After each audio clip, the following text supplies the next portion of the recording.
What would you do if the only thing you inherited was a joke? If the sum total of a life's work was a deed to a worthless strip of canyon, a place defined by a waterfall so useless for irrigation that its name, Vale's Folly, was spoken with a pitying shake of the head? For Catherine Vale, arriving in the dust-choked town of Redemption Gulch, Colorado, in the summer of 1883, this was not a question, but a reality, folded into a worn leather satchel alongside her father's pocket watch and the last of her savings. He had left her a punchline, a piece of land notable only for its stubborn refusal to be tamed, a thin ribbon of water crashing into a gorge too deep and narrow to be of any use to a rancher or a farmer. But what no one in that town knew, what even Catherine was only beginning to suspect, was that the water itself was a curtain.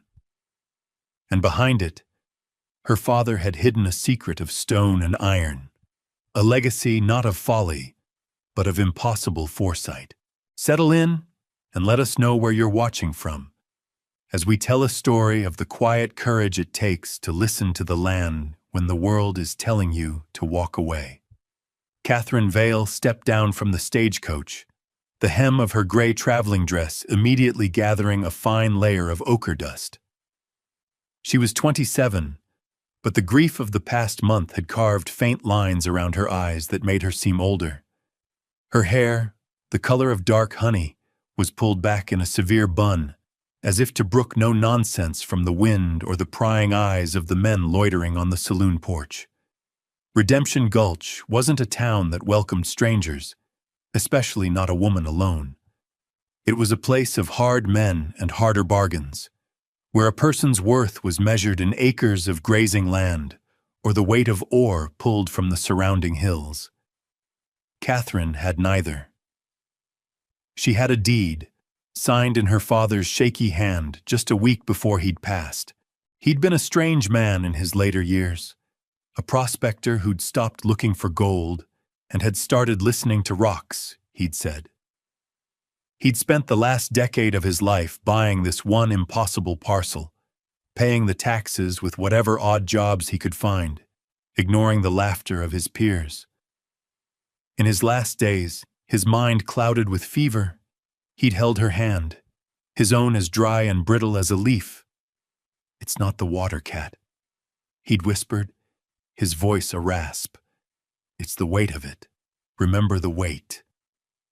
She hadn't understood then, and she didn't understand now, but the words had lodged in her heart like a river stone.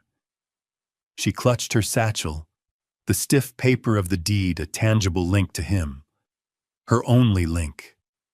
She could sell it for pennies, enough for a ticket back east to a life of quiet servitude as a governess or a seamstress. It was the sensible thing to do. But as she looked past the ramshackle buildings to the distant, jagged peaks of the San Juan Mountains, she felt a stubbornness she'd inherited from him take root. She would see it first. She would stand on the land he'd chosen over everything else. Before she let them laugh her out of the territory, she would see his folly with her own eyes. Her worn boots made little sound on the plank sidewalk as she walked toward the land and title office, the afternoon sun casting a long, solitary shadow behind her.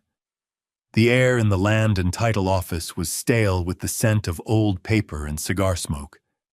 A portly, well-dressed man with a silver watch chain stretched tight across his vest looked up from his ledger as she entered. He was Silas Thorne, a man whose business was turning the dreams of others into neat columns of profit for himself. His smile was polished and predatory. "Miss Vale," he said, not as a question, but as a statement of fact. "I was told to expect you. My condolences on the loss of your father." The words were correct, but the tone was dismissive, as if her father's passing were a minor inconvenience in the day's business. Catherine simply nodded, placing the deed on the polished oak counter between them. Thorne picked it up, his thick fingers tracing the boundaries of the claim. A smirk played at the corner of his lips. Ah, yes. Vale's Folly. A beautiful piece of scenery, to be sure. Utterly worthless, of course. He leaned back in his chair, a picture of condescending authority. The water drops 100 feet into a gorge no wider than this office. Can't run a ditch from it. Can't water a single head of cattle. Your father was an idealist. He named a price, a pittance so small it was an insult. He framed it as a kindness, a way for her to salvage something from her father's foolishness. Take it, Miss Vale. Buy yourself a ticket back to civilization. There's nothing for you here but dust and disappointment. His eyes held a flicker of impatience, of a man used to getting his way, especially with those he deemed his inferiors. But Catherine's gaze was steady. She remembered her father's calloused hands, the quiet conviction in his eyes when he spoke of this place. She remembered his last words. "I'm not selling," she said, her voice quiet but firm. "I need the title transferred and the claim recorded in my name." Thorne's smile vanished. He stared at her, his expression shifting from pity to irritation. "Don't be a fool, girl. That land will break you. It's nothing but rock and noise." He gestured dismissively toward the window. "This is hard country. It has no time for sentiment." "Nevertheless," Catherine replied, her voice unwavering, "record the claim." Defeated by her simple refusal, Thorne grumbled and began the paperwork, his pen scratching angrily across the page. As she left the office, the new deed tucked safely in her satchel, she felt the weight of the town's collective judgment. Whispers followed her from the saloon, from the general store, from the women sweeping their porches. She was her father's daughter, another fool chasing a ghost in a canyon that had already claimed one man's sanity. What was she thinking, clinging to a piece of useless rock? Was it stubborn pride? Or did she truly believe her father had seen something no one else could? What secret could a worthless waterfall possibly hold, buried under the laughter of an entire town? Let us know your thoughts in the comments below, and be sure to subscribe for more stories of quiet courage and hidden truths. For Catherine, the judgment of the town was just noise. The only voice she needed to hear was the one waiting for her in the canyon. The following morning, Catherine purchased supplies from the Redemption Gulch Mercantile, a place where barrels of nails stood next to sacks of flour and bolts of calico. The proprietor, a wiry man named Henderson, was polite enough, but his eyes held the same pity she'd seen all over town. As he weighed out beans and coffee, she could hear men talking near the stove. "Another Vale chasing shadows," one muttered. "The old man spent his last dollar on that rock pile. Now the daughters come to starve on it." Their words were like small, sharp stones. Silas Thorne was there too, leaning against the counter, a smug look on his face. He watched as Catherine paid for a coil of thick rope and a heavy pickaxe. "Planning on mining for misery, Miss Vale?" he boomed, loud enough for the entire store to hear. "You'll find a rich vein of it up in that canyon." A few men chuckled. Catherine didn't rise to the bait. She met his gaze for a brief, silent moment, then gathered her things and walked out, her back straight, her dignity a shield he could not pierce. His laughter followed her out into the dusty street. Her transportation was a sturdy gelding named Cinder, a creature as quiet and steadfast as she was. He'd been her father's horse, and his presence was a comfort, a living piece of the man she missed so dearly. She loaded her supplies onto the pack saddle, Cinder standing patiently, his dark eyes seeming to understand the weight of their journey. As they left the last buildings of Redemption Gulch behind, the vast, indifferent landscape of the high desert unfolded around them. The road dwindled to a pair of ruts, then a faint trail winding up into the foothills. The air grew cooler, scented with pine and dust. It was on this trail, miles from any settlement, that she saw the old woman. She was a Ute elder, her face a beautiful map of wrinkles, her hands stained with the herbs she was gathering from the side of the trail. She moved with a slow, deliberate grace that spoke of a lifetime spent in these mountains. As Catherine drew near, the woman straightened up, her black eyes studying Catherine and the horse with an unnerving stillness. She didn't smile, but there was no hostility in her gaze. Catherine nodded a respectful greeting. The old woman looked past her, her eyes fixed on the distant V-shape of the canyon entrance. Then she looked back at Catherine and spoke a single sentence, her voice dry and soft as rustling leaves. "Some rock breathes," she said. "Listen for the echo." Without another word, she turned and continued her work, her focus absolute. The encounter was brief, lasting no more than a minute, but the woman's cryptic words settled deep in Catherine's mind, a strange and unsettling premonition. She nudged Cinder forward, the trail ahead seeming wilder now, more mysterious than before. The final leg of the journey was a hard scramble. The trail disappeared entirely, forcing Catherine to dismount and lead Cinder through a maze of fallen rock and thorny scrub oak. The sound reached her before the sight did, a low, constant roar that grew steadily louder, vibrating through the soles of her boots. And then she saw it. She rounded a massive granite boulder, and the canyon opened before her. Vale's Folly. The water was a brilliant silver spear thrown against a wall of dark gray rock, plunging more than 100 feet into a churning, frothing pool below. The gorge was exactly as Thorne had described, narrow, steep, and unforgiving. The walls were sheer cliffs, slick with mist. There was no gentle bank, no flat ground to plow, no way to divert the powerful cascade into a useful channel. It was magnificent, and it was utterly, heartbreakingly useless. A wave of despair washed over her, cold as the spray that drifted on the wind. Thorne was right. The town was right. Her father had wasted his life on a beautiful, worthless spectacle.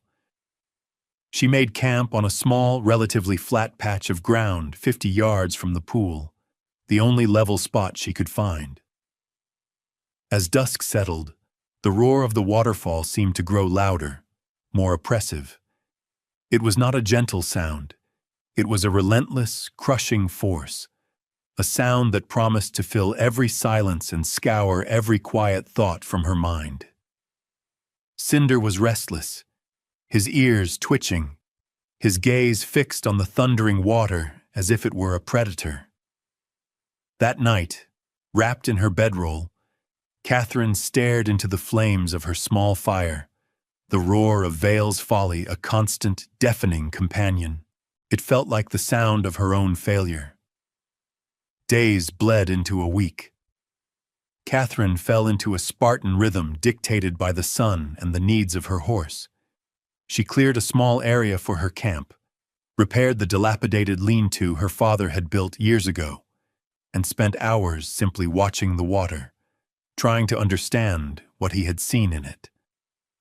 The initial disappointment had settled into a dull ache of resignation. The land was beautiful, wild, and wholly indifferent to her. She explored every inch of her small claim, her boots tracing the edges of the narrow gorge. It was all rock, pine, and stubborn, hardy brush. There was nothing here. No pasture, no timber worth felling, no sign of any mineral vein. There was only the waterfall, a monument to her father's beautiful, inexplicable obsession. Yet she could not bring herself to leave. To abandon the place would be to admit that his life, and now her journey, had been for nothing. One afternoon, she walked downstream from the main pool to a calmer eddy to fill her water buckets. The roar of the cascade was slightly muffled here by a bend in the canyon. It was in that relative quiet that she first heard it. A sound beneath the sound. It was a faint, rhythmic thump, thump, thump, like a slow, deep heartbeat coming from within the stone itself. She froze, listening intently. It was almost imperceptible, easily lost in the overwhelming noise of the falls.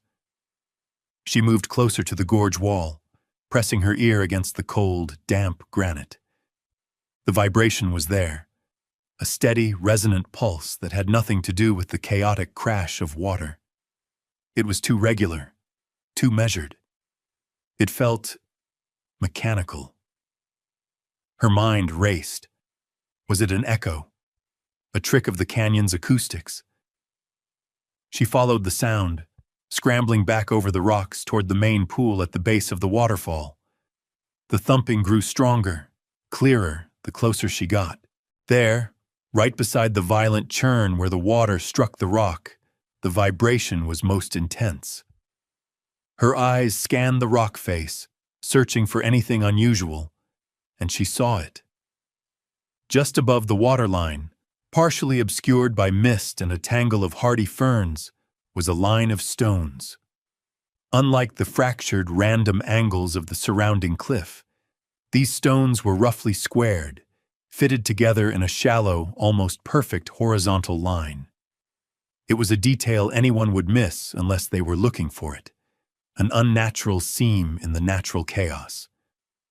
The Ute woman's words returned to her with sudden, shocking clarity. Some rock breathes. Listen for the echo. This rock was breathing. And Catherine was beginning to understand it was not a natural breath. Her hand rested on the cold stone, the steady, hidden pulse vibrating up her arm, a secret message from the past. A new energy surged through her, a fierce and potent curiosity that pushed aside the despair. The next morning, she uncoiled the rope she had bought in town. She tied one end securely around the trunk of a gnarled, ancient pine that grew near the edge of the gorge. The other end she looped around her waist. She took the pickaxe, its weight solid and purposeful in her hands. Her objective was the unnatural line of stones at the base of the waterfall, a place impossible to reach without clearing the treacherous, slick scree that had built up over decades. The work was brutal. The rocks were heavy and slick with a constant freezing mist. Her hands, soft from a life spent more with books than with tools, were quickly blistered and raw. Every muscle in her back and shoulders screamed in protest. Cinder watched her from the campsite, a silent, steady observer. His quiet presence was a comfort, a reminder that she was not entirely alone in this wild place. Several times she would stop, her breath coming in ragged gasps, and meet his dark, patient gaze. It was as if he understood the importance of her labor, his stillness a vote of confidence. Hour after hour she worked, driven by the rhythmic thumping that seemed to call to her from behind the rock. With every rock she pried loose and sent tumbling into the churning pool, she felt a deeper connection to this place, to her father. This was what he must have done. This same back-breaking labor, this same singular focus. Her hands were learning a truth her mind had not yet fully grasped. By the end of the second day, she had cleared a narrow, dangerous path to the strange, man-made ledge. The thumping was louder here, a powerful, resonant beat that you could feel in your teeth. It was the undeniable sound of immense water pressure hitting something solid and hollow on the other side of the rock face. She rested, her body aching, and studied the curtain of water. It was a solid, impenetrable wall of force. To step through it would be madness. But the secret, she knew, was behind it. She remembered the heavy canvas tarp she'd bought, the one Thorn had mocked. She spent the next morning rigging it, using the rope and the pickaxe to anchor one edge of the tarp to the cliff face above the ledge. Slowly, carefully, she managed to stretch the canvas out, creating a crude barrier that diverted a narrow section of the waterfall just enough to create a gap, a space behind the cascade that was more mist than solid water. It was a sliver of an opening, barely wide enough for a person to squeeze through. She stood on the ledge she had cleared, the roar deafening, the spray soaking her to the skin in seconds. She took a deep breath, the cold air burning her lungs, and prepared to step into the heart of Vale's folly. The shock of the cold was absolute. It was a physical blow that stole her breath and sent a violent tremor through her entire body. For a terrifying moment, she couldn't move, couldn't think. The sheer force of the water threatened to throw her from the ledge, but she braced herself against the rock wall, her raw fingers finding purchase on the slick stone, and pushed her way through the churning, freezing chaos. She stumbled through the gap she had made and found herself in a small, sheltered alcove behind the waterfall. The roar was transformed in here, a deafening, echoing thunder that seemed to come from all directions at once. The air was thick with mist, but the ground beneath her feet was solid and miraculously almost dry. As her eyes adjusted to the dim, watery light filtering through the cascade, she saw it. Set into the smooth, dark granite of the cliff face was a door. It was made of thick, heavy planks of wood, bound with bands of black iron that were pitted with age but showed no sign of rust. A simple iron ring served as a handle. It was ancient, impossible, a thing that should not exist in a place like this. Her heart hammered against her ribs, a frantic counterpoint to the slow, steady thump still vibrating through the stone. With trembling hands, she grasped the iron ring. It was cold and unyielding. She pulled, her muscles screaming in protest, putting all of her weight into it. For a long moment, nothing happened. Then, with a deep, groaning screech of metal on stone, the door shuddered and swung inward, opening into absolute darkness. She fumbled in her oilskin pouch for her lantern and a match. Her hands were shaking so badly, it took 3 tries to strike a flame. She lit the wick, and the small, steady glow pushed back the primeval dark. She raised the lantern and stepped across the threshold. The air inside was cool, still, and dry, carrying the faint, clean scent of dust and stone. The chamber was not a natural cave. The walls were smooth, cut with a precision that spoke of painstaking, deliberate labor. Against one wall, a set of mining tools, a rock hammer, chisels, a drill steel, were stacked neatly, their metal heads gleaming in the lantern light. A simple cot with a folded woolen blanket sat in one corner. In the center of the chamber was a small, rough-hewn table and a single stool. And on the table, lying closed as if waiting for her, was a thick, leather-bound ledger. With a sense of reverence, she walked to the table and set down her lantern. She ran her fingers over the worn leather cover before opening it. The first page was dated 30 years prior. The handwriting, bold and clear, was her father's. It was his journal, the secret history of this place. He had found the chamber as a young man, prospecting for silver. But he'd found something far more valuable. Page after page detailed his work, not of mining, but of engineering. He had spent years secretly hand-drilling a diversion tunnel, a bypass that could channel the immense force of the waterfall through the mountain itself.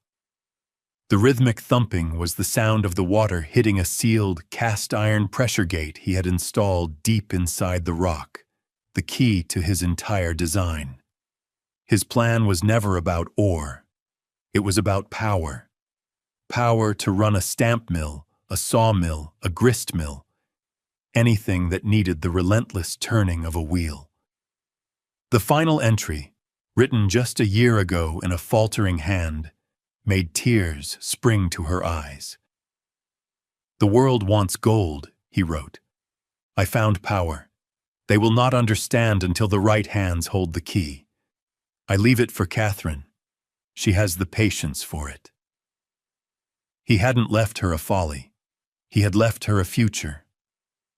Word of her continued presence in the canyon, like smoke from her campfire, had drifted back to Redemption Gulch. One afternoon, as she was studying her father's intricate diagrams in the ledger, the sound of hoofbeats echoed from the canyon entrance. It was Silas Thorne, and he had brought two hard-faced men with him. His demeanor was no longer mocking. It was predatory. "Miss Vale," he said, his voice slick with false cordiality as he dismounted. "Still here, I see. I've been thinking about your situation." He gestured vaguely at the waterfall. "I've spoken to some investors. We're prepared to make you a more serious offer for this claim. For the water rights." Catherine stood near the entrance to her camp, her posture straight, her expression unreadable. She knew he hadn't come to bargain, he'd come to intimidate. "The claim is not for sale, Mr. Thorne," she said evenly. His smile tightened.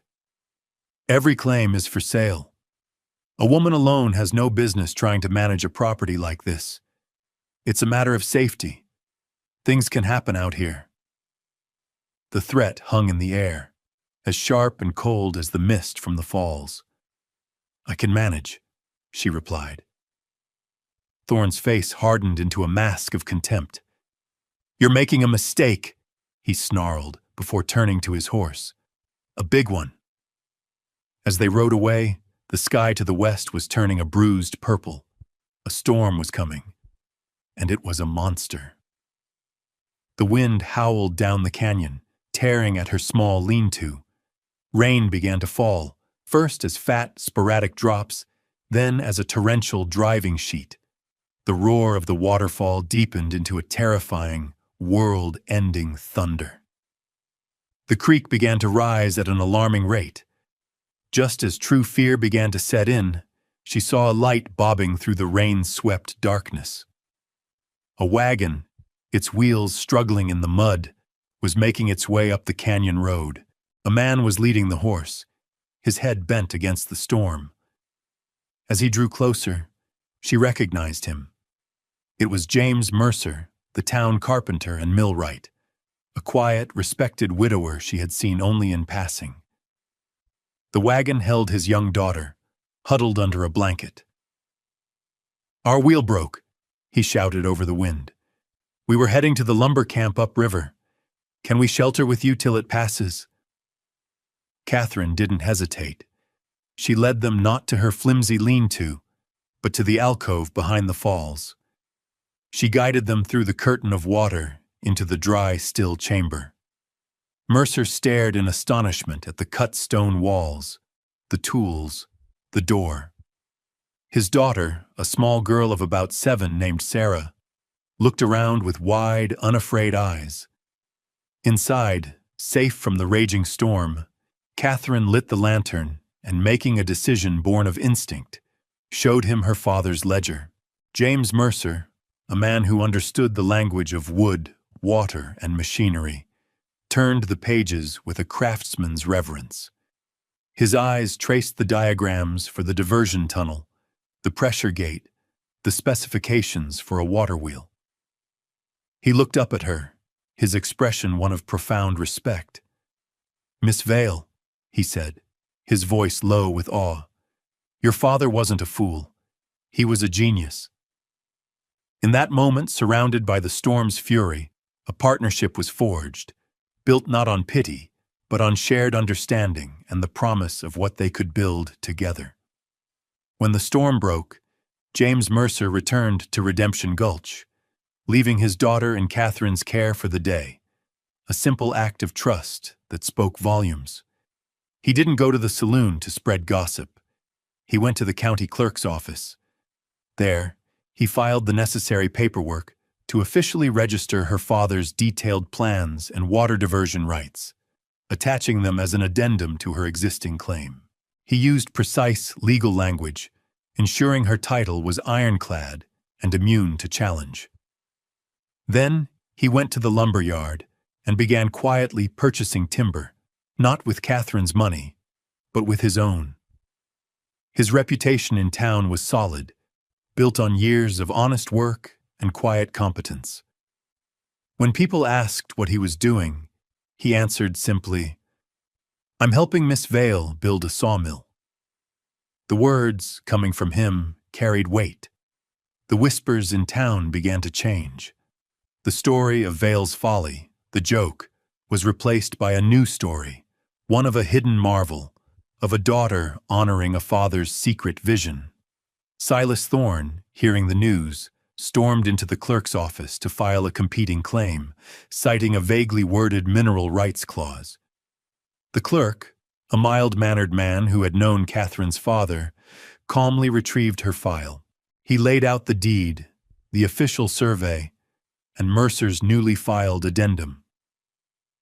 "Her claim is perfect, Silas," the clerk said, his voice gentle but firm. "The Vale claim predates yours by 20 years, and the water rights are explicitly detailed. There's nothing to challenge." Thorne stood there, defeated not by force or threats, but by the quiet, unassailable power of the law and a good man's foresight. He left the office humbled, the town's attention no longer on him, but on the woman in the canyon. People began to ride out, not to mock, but to see. They stood at a respectful distance, watching as Mercer and a small crew of men he'd hired began laying the stone foundations for a mill, right where her father's plans had indicated. They saw Catherine not as a foolish girl, but as the mistress of a powerful new enterprise, a woman made of the same resilient stone as the canyon she now commanded. Weeks later, the golden light of late afternoon slanted across the canyon, illuminating the rising skeleton of the sawmill. The massive water wheel, crafted by James's own hands, was being hoisted into place, a monument of wood and iron. The controlled rush of water through the newly opened diversion tunnel was a sound of immense, harnessed power, a steady hum that had replaced the chaotic roar of the falls. Catherine and James stood on the ledge before the chamber door, watching the progress. His daughter Sarah sat on the ground nearby, braiding the mane of a patient cinder, her quiet laughter a gentle counterpoint to the sounds of construction. A sense of profound, earned peace settled over the canyon. It was the end of a long struggle and the beginning of a life she had never dared to imagine. James turned to her, a warm, genuine smile on his face. "It's going to be the most powerful mill in the county," he said. "People will bring timber from 50 miles away. What will you call the place? Vale's Mill?" Catherine looked at the spinning water, the fresh-cut pine of the building, the steadfast mountains that cradled them. She thought of her father, of his strange words and his secret labor. She thought of the mockery, the loneliness, and the quiet vindication that now filled her heart. Her gaze was clear and steady as she finally answered. "He didn't leave me a piece of land," she said softly. "He left me a reason." Thank you for staying with us for this story of quiet determination, a testament to finding value where no one else thought to look. If you were moved by Catherine's journey, please give this video a like and let us know your favorite part in the comments below. Be sure to subscribe and ring the bell so you don't miss our next story. We'll see you then.